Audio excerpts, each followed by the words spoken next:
It's the most wonderful time of the year. You ready for Christmas, buddy? Now, I'm ready for the college football playoffs. This is indeed one of my favorite times of the year, not only to watch college football in playoff format, but also to talk about it and do our pick'ems, which we're going to bring to you shortly. But first, we haven't touched on it yet. The Sharon Moore case obviously has blown up college football. And Noah, I think we'd be remiss not to talk about this. Yeah, we could touch on it briefly. You could see a video, which I think is crazy, from the Big Ten Network. They're showing him on the sideline standing next to his once mistress. Obviously, Sharon Moore got booked into jail, and the whole case is wild. I mean, we could talk for hours just about this case, but it's a rough one. It's a bad look for Michigan, and I know we're Ohio State fans, but we've talked about it off air. Michigan is like a prestigious university, and this mixed with the Harbaugh, mixed with some of the other stuff, it's just not a good look whatsoever. What are your thoughts on everything going on with this? I want to touch twofold. First, I want to touch on exactly what you're saying. Michigan's thought of as this prestigious higher institute of learning. And I got to say that their reputation is tarnished. It's forever tarnished. Not only have they fought the kind of sanctions that the NCAA were bringing because of the cheating scandal, et cetera, but now you have this. By the way, this is a school that decided they knew this before signing day. They decided to hold off so that their commits would still sign on the dotted line before making this move and firing Coach Moore. I feel bad somewhat for Moore in that obviously he's made terrible mistakes here, but there's some mental health issues at play, and to have your whole public life, mistakes or not, put out there for the girl as well. I'm not condoning sleeping with a married man, but to have your whole life put on display like that's not a good thing. I think you're right. That whole Michigan man persona, throw that out of the window because they have covered up several things now, and you have this. It's terrible, and it's an indictment of college football, which I want to touch on in a second. But give me some of your thoughts. Yeah, I feel bad for all the parties involved. There's that video that came out with Moore walking out of somewhere with his wife in a baby stroller. So they're still potentially together. It's a mess. And it's one of those ones. Same thing with like Luis Ortiz and Emmanuel Clase. One of those crazy cases that I'm excited, and excited is not a good word for it, but I'm interested, I'm intrigued to continue to follow, just because it went from he's fired to he's fired for adultery to he's in jail to he's booked in jail and staying in jail till Friday to some of the threats and some of the different things that were said by one, I almost said Coach Moore, but we'll just leave it at Moore for now. Left by Moore in this entire situation. It's completely insane, and it's sad because this assistant was apparently the one that was like helping with the family a lot as well. So she had a relationship with the wife. It's messy. It's gross. It's sad. It's just a lot, man. I think it speaks to his character, obviously, what we're seeing play out. And make no mistake when I say, and I know you feel the same way when you say it's sad. The human element of this is sad. He has three girls, Yeah. daughters. That's sad. But I want to be very clear. He brought all of this on himself. Oh, He hasn't been 100%. Yes. targeted in any way. I mean, this is all him. I said that it's a wider indictment of college football, and I want to explain that for just a second because we see this time and time and time again, and we've even seen it at Ohio State with Urban Meyer and Zach Taylor as an assistant. But what I want to talk about is that the football program has become bigger at these schools than the morality and the moral compass of the Yep. school itself. And that's a real shame. As a big of a college football fan that I am, and I am a massive college football fan, as big as a fan that I am, it is now overshadowing morality. I mean, Yeah. you have universities literally covering things up because these billion-dollar programs, they bring in so much money, it's like you can't disturb the golden goose kinda thing. We've seen it with Michigan. Like I mentioned, we've seen it at Ohio State, we've seen it at USC, we've clearly seen it at Penn State. I've talked before, and I don't know if we've ever covered it on this show, but the fact that Penn State still has a football program after the Jerry Sandusky stuff, after there was a clear cover up by coaching by the university, etcetera. The fact that they still were able to compete at all, and I know that's the argument, don't punish the students, but you're saying that football is bigger than some of this. And I gotta say I don't agree. And you know how big of an Ohio State fan I am. I just don't agree. Um, it's sad. It is sad, it is, and, you know, the cover-up aspect of this, it's not all clearly out there yet, like, there was rumors, like, this was Michigan's worst-kept secret in a way, but both of them were on the same page about telling the story that nothing was there, and then more apparently got creepy and, like, stalkerish, so that's when she came. Oh, and she also got fired, I think, as part of that as well. I mean, there's so much that goes into this, and I couldn't agree more. College football in itself, before we get into it and we have fun with this pick'em, has been such a mess for years upon years now that there needs to be some sort of a real tried and true governing body to regulate some of this, whether it be NIL, whether it be the coaches, whether it be some of these scandals, because the NCAA is just not cutting it when it comes to anything other than worrying about making sure they still make some sort of profit off of college athletes. Well, I mean, the simple truth is that the NCAA has no teeth now. I mean, with the era of NIL and the college football playoff, they have 0 teeth to really do anything. It still angers me that Ohio State got a bowl ban, got all of their wins rescinded for selling merchandise for some tattoos. Like, that seems so small in comparison to a full-blown cheating scandal. And by the way, when I talk about morality, I think it was clear on display with Moore's team. Again, Ohio State fan bias, but if you watched Michigan in that loss against us, they did everything they could to try and get us to fight, laying on players after the play's clearly over. I mean, they did it consistently.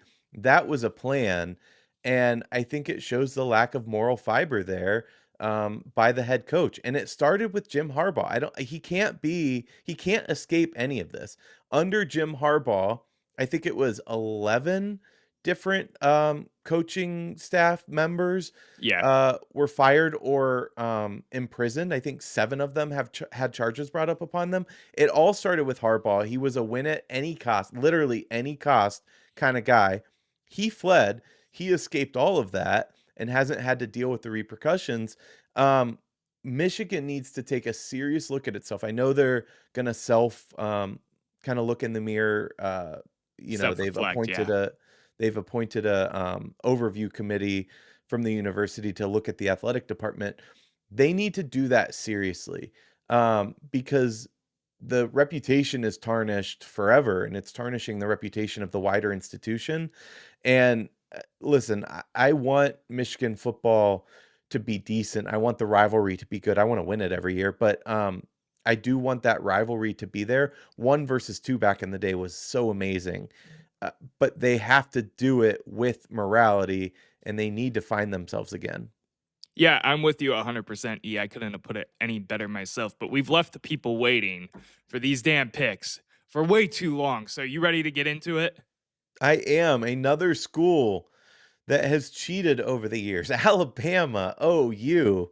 Um, I tease a little bit, but number 9 Alabama's heading to number 8 Oklahoma. That kicks off this Friday night at 8 p.m. This is a tight prediction, tight spread. Noah, tell me who you have and why. Yeah, there's two teams here. It's really simple. They've also played each other this You season sure have. already. Oklahoma, a team that deserves to be in the college football playoff, and Alabama, a team that does not deserve to be in the college football playoff, in my opinion. Who won the matchup last time, Eric? That would be Oklahoma. Where did they play the game, Eric? That would be Oklahoma, or that would be Alabama. Bryant Yes, Denny it would be Stadium. Alabama. You want to know how good Oklahoma is at home? I do.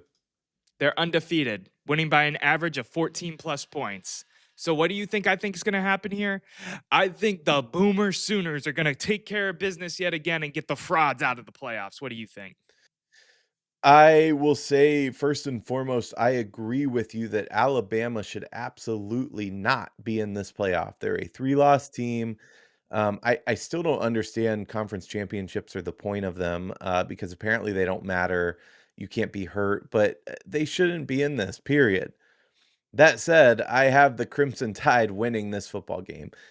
You mentioned that Oklahoma defeated Alabama back in November at Alabama, right? It was 23 Hmm. 1 if you'll recall.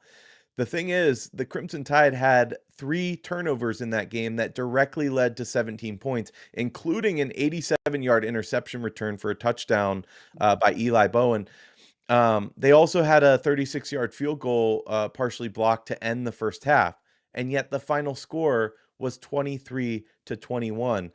I'm not saying like Alabama hasn't been playing great down the stretch, but Oklahoma is not Georgia, and I can't imagine a world, even in an away game, a home game for Oklahoma. I cannot imagine a world in which Alabama turns the ball over 3 times or has a field goal blocked once again.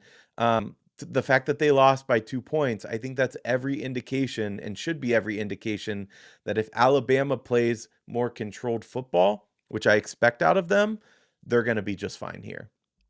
Yeah, it's interesting. I'm glad that we have a split right off the rip. That's what makes it the most fun when we do these pick'ems because we keep track of the records. We give each other the banter. Of course, we had a third host the last time we did it. It's just me and E now, but we have fun by ourselves, I guess. I leave it at I guess. And I'm really excited. This game is the game for this week. You know what I mean? This is the most exciting to me out of all of them. It's a rematch. It's hard to beat a team twice, but one team deserves to be in the playoffs. One team doesn't, like we've talked about. I'm really excited to see what happens here. And I don't want to say it's a coin flip because I'm confident in my pick, but it's a tight race. It'll be a tight race and it'll be a damn good football game. Do you know where the all-time series between these 2 teams lands? No, but I would love to hear it. Oklahoma leads that. They're 5-2-1. Um, that said, Alabama is 2-1-1 in postseason games. So could be pretty interesting. It could be interesting indeed. You ready to move to the next one, E? I am. Uh, so this is weird for me because this is the next best game or almost head to head best game with the Alabama Oklahoma game. Yeah, for sure. And yet it gets the noon slot on Saturday. And we'll talk about the later games that I don't understand why they're in prime time. But it is number 10 Miami at number 4 Texas A&M again Saturday at noon. Noah, first of all, Saturday is going to be a really fun day of college football. But walk me through who you have, why, what you're seeing in this matchup. Yeah, this game will take place at Texas A&M at their home field, a field, Kyle Field, that is known to be a hell of a place to play a football game. I like looking at the home scoring margins because home field advantage now matters in the college football playoffs. Texas A&M is winning by an average of 18 points per game when they are on Kyle Field. A&M's defense, top 15 nationally in sack rate, rushing efficiency, 5.2 yards per carry. They are an animal of a football team, and the Hurricanes are too. I think the Hurricanes are a damn good football team too. Uh, with all that being said, give me the Texas A&M Aggies on home at Kyle Field with everybody going wild. Shout out Miles Garrett as well. Shout out Miles Garrett. And didn't expect him to pop up today, but fair enough. That makes sense. Listen, A&M, they ended their regular season on a pretty sour note. They lost to Texas 27-17 in Austin there. I don't think that's quite an indictment of this team. But in their first ever college football playoff, it's going to be really interesting here. And I say that because, and I'll tell you who I have in a second, but I say that because this is a story of the trenches between these two A teams. 100%. Yeah. Um, Miami is one of the stronger defensive line units in the country, um, but you don't become the 7th rushing defense in the nation, because of one player, but they're facing a pretty stout line there, and yet, on the other side of the coin flip, A&M's pretty solid as well. By the way, Miami's top 20 team in the nation for sacks, so this line for A&M's gonna have their work cut out for them. I expect this to be more of a barn burner kinda game, like, I don't really expect high scoring here. I am taking A&M. I think when Marcel Reed gets going, he really gets going. Honestly, I like him more than Carson Beck in this contest. I've never been big on Carson Beck, but that's Neither a have different I. story. Yeah. Uh, but Miami, they've not been very good at running the ball this year, honestly. I wouldn't let you. I just said they have a good O line, and they do. Like, I don't think that should shape your perception of their O line. They're extremely experienced and they protect the passer really well. That's why it's like good versus good, and I think this matchup's going to be really interesting. Um, but A&M, they're going to look to create pressure, and that's going to be really crucial. In getting to and confusing Carson Beck. And when Beck gets confused, by the way, he doesn't look good. Yeah, he He turns the ball over a ton, you're right. 6 interceptions, and some losses there. So here's the thing, though. I have A&M winning this. I want Miami to win this because I think that's a better matchup for Ohio State to play Miami. Yeah. Um, I don't mind playing either of these guys. After that performance against Indiana, though, our O line, especially the right side of that O line, that does worry me a bit. So I think I would take Miami as who I'd prefer to play, but this one's gonna be a really fun game, Noah. Yeah, this one's a fun game too. I think the biggest travesty, and look at us in lockstep, by the way, that is a travesty as well. But the biggest travesty is the fact that this game is at noon and not in one of those primetime slots. And we talked about the two best games for this slate, and now we're going to move on to two games that um, I'll just call them head scratchers, I feel like, because of some of the brand names involved. But things could get spicy. Let's see. You want to move on to Tulane, Ole Miss? Let's do it, because there's still a lot to talk about in this game. This one for sure has more than the last game that we'll talk about.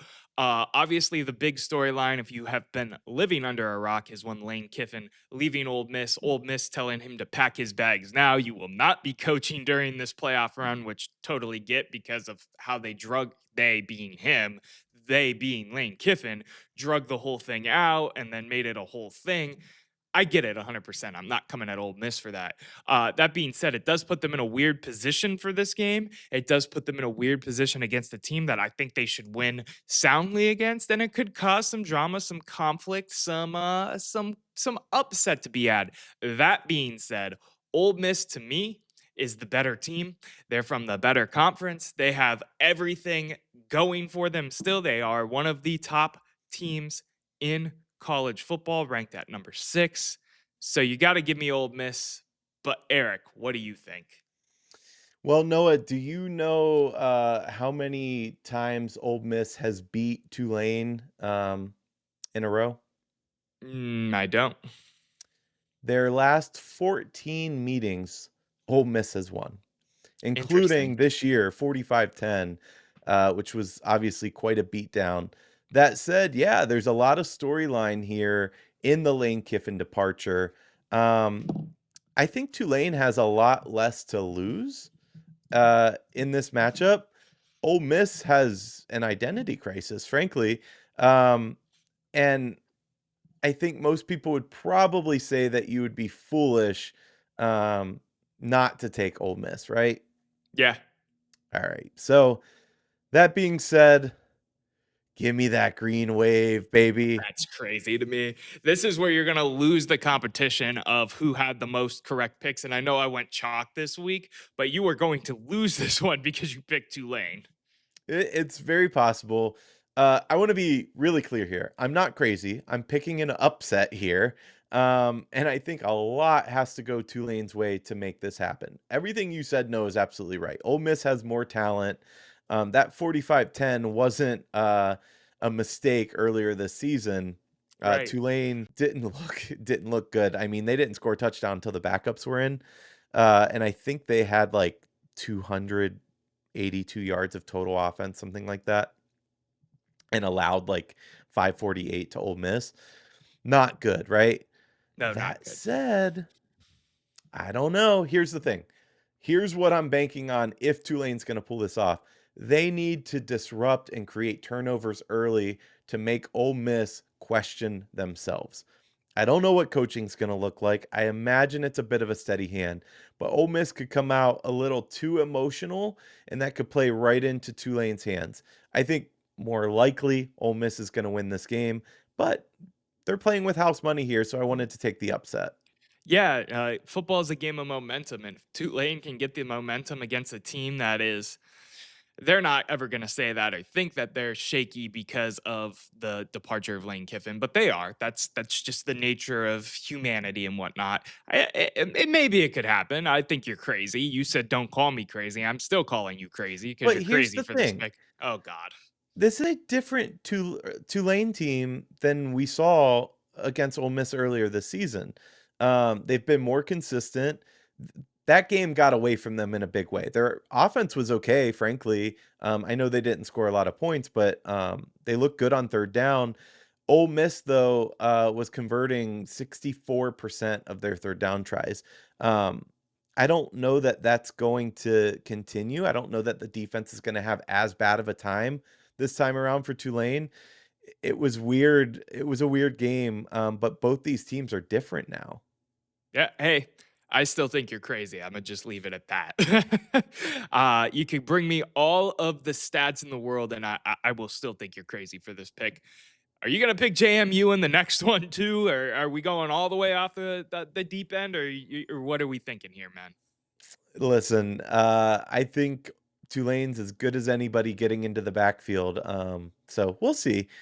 Fair All enough. right. The prime time game, number 12, James Madison at number 5, Oregon, Saturday at 7:30. I get it. It's Oregon. It's the West Coast team. But let's just talk about how the order of these games is terrible. I think it's an exact reverse. Well, maybe not exact reverse order. This game should have been in between a noon game. This game should be in the Tulane spot. The Tulane spot should be at noon. And then the two night games, in my opinion, should be the first two that we talked about. So the fact that this is the night game, and if I decide to go out and have a beverage and watch some football at my local dive, this is the game that is going to be playing, is a travesty. That is my vocab word of today's show, apparently. So let's just get right into the pick because I think this is the easiest one. Go Real ahead. quick, I do have a quick question for you. Go ahead. A little bit of trivia. Oh God. Because these are not two teams, meaning Tulane and JMU, that you hear about often in sports. Do you know where these universities are located? JMU's on the East Coast, Tulane's in like Alabama, I think. It would be Louisiana, and Okay. JMU's in Virginia. That's why I wanted to ask because I'll level set with you here, Noah. I had to look that up because I didn't know either. I did know Virginia, um, but I had no idea Tulane was in New Orleans of all places, actually. I could give you the mascots. I could give you statistics about teams playing.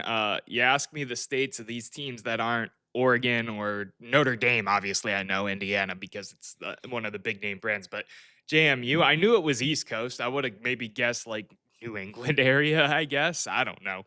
Let's get into the But picks. Are you my ready? point is they probably should not be in the playoff, but go on. Fair enough. With your point of being that they shouldn't be in the playoffs, I'll just throw my pick up now because it's Oregon. They're going to steamroll JMU. This is going to be a very boring football game, in my opinion. I didn't even pull stats to look at for this one. I think Oregon is one of the top teams in college football this year. Could have been in that Big Ten championship picture if it wasn't for Indiana having a great year, the Buckeyes having a great year. They are cream of the crop. Dante Moore is the real deal. He is going to be a top 5 draft pick, in my opinion. This team's going to be fun to watch all college football playoff long.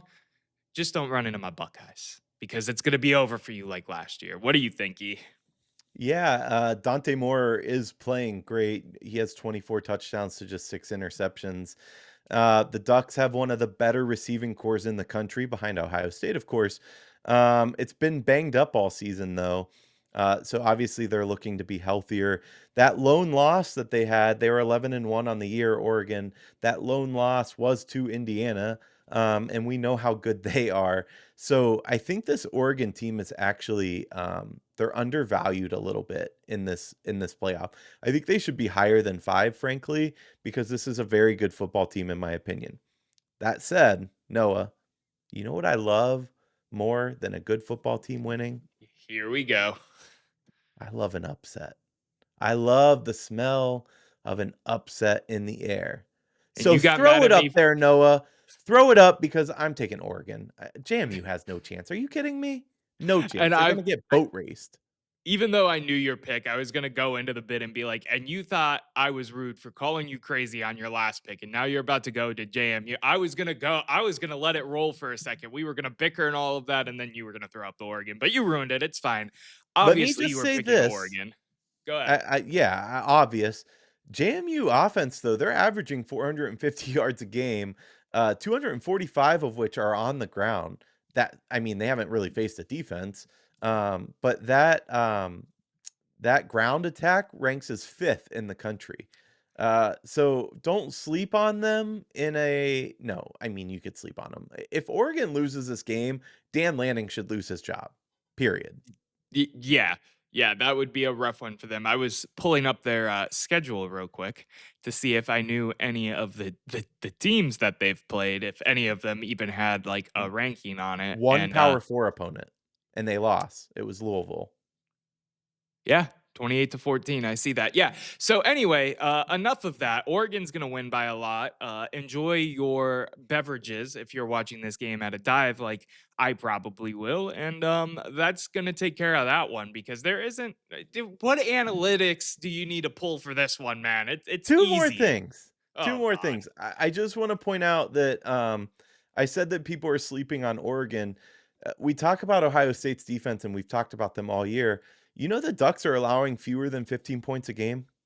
Yeah. I Yeah, mean, they're really good at football. They they're are good on a both sides of the damn good ball. team. That Yeah. said, you know JMU's quarterback, has thrown for 21 touchdowns and ran for 14 this year?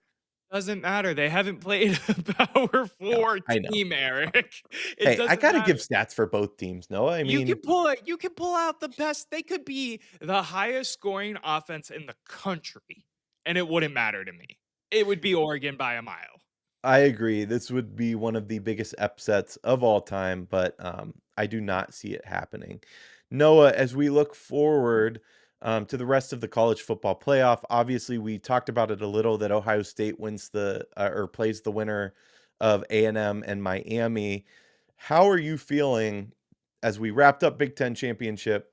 We talked about it obviously in that post wrap, but how are you feeling Ohio State going into the playoff and their chances? Go take care of business, man. They're the best team. Well, they're up there for the best team in college football. I can't say that definitively anymore because they did lose to Indiana, but go take care of business. Go do what you did last year. You lost a game that you could have, should have, maybe won. Just like you lost a game that you could have, should have, maybe won in the Michigan game last year. So go out there, take care of business, do what you went to Ohio State to do, whether you be a coach, whether you be a player, whether you be equipment staff, whatever. Go take care of business. That's what I have to say. What do you have to say? I think I agree with what you're saying. I think that every team, including Indiana, is praying that somebody upsets Ohio State. I don't think a single team wants to play Ohio State. There's only 2 worries in my mind. It is that O-line I mentioned. I think I'm not really worried about A&M and Miami. They gotta play the game, so don't get me wrong. Like, I'm not overlooking that. Who would worry me is Georgia. Indiana honestly doesn't worry me, playing them a second time. And what's going on at O coordinator. We've talked about it. We've talked about how Hartline has his head in 2 different places right now. That said, I think Day has plenty of time and has had plenty of time to get that sorted and figure out what he's doing there. But those are the 2 question marks for me. That's it, though. I mean, this is a pretty complete team. We talk about defense wins championships. Even in that lone sole loss to Indiana, the defense still showed up. It's not like Indiana put 60 points on us. Right. So I feel pretty good about this Bucks team. The team that makes me the most nervous would be Georgia.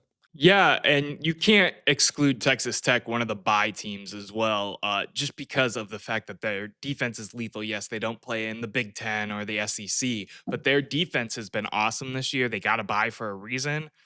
So they're a team that makes me question. I take Ohio State versus any team in college football anytime and twice on Sundays. But if we got to highlight Okay. someone, what? Now that we're in the playoffs, you say that. I'm back, baby. Let's go. Yeah, you are because I we have tape. We could go back to week 1. This sounded really different. It did indeed. Eric, it's been a pleasure. Let's see how our picks roll this weekend. And unfortunately, tomorrow we'll talk a little more Cleveland Browns. Unfortunately, indeed. On that note, the debate never ends, but the show does for now. We'll see you tomorrow.